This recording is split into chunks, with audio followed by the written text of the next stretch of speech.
So tell me, you also had a really interesting initiative that you were just telling me about as far as providing that follow-up support.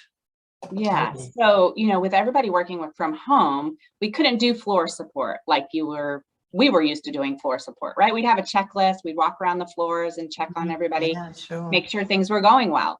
So we actually tried a couple of different things, and they ended up going really, really well. With our Windows project, we did two different things. One, we had sort of open WebEx rooms with scheduled hours, like 2 hours in the morning, 2 hours in the afternoon, where they could just jump on and ask a trainer a question.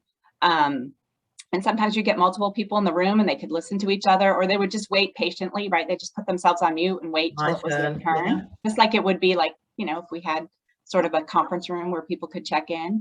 And it was also nice for the service desk, because if they got sort of a more in-depth how-to question, they could just send that person the link and say, click here and a trainer will be ready to help you. Right. And so people people that took advantage of it loved it. They just loved it. They could just hop on and someone was there to help.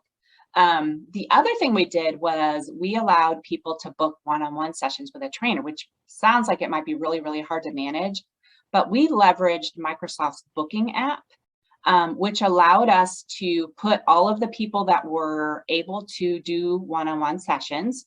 And then people could go to the booking app and they could just pick whatever time slot they wanted that was open and schedule their own training.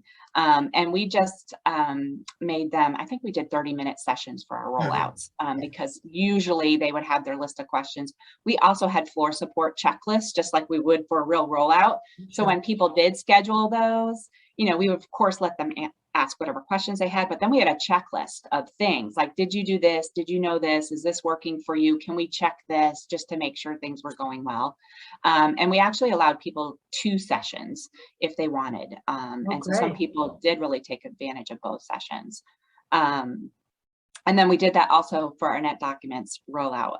And we did something a little different for that for the first couple of days, because it was a cutover and everybody got cut over. Doing the bookings app would be a little hard for the first couple of days. So we actually had a special dedicated support line that was just for training how-to questions, separate from the service desk, that was manned by trainers.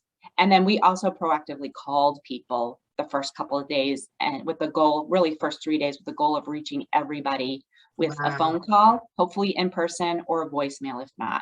And then they could also schedule their one-on-ones with trainers. So that worked really well. Really good idea.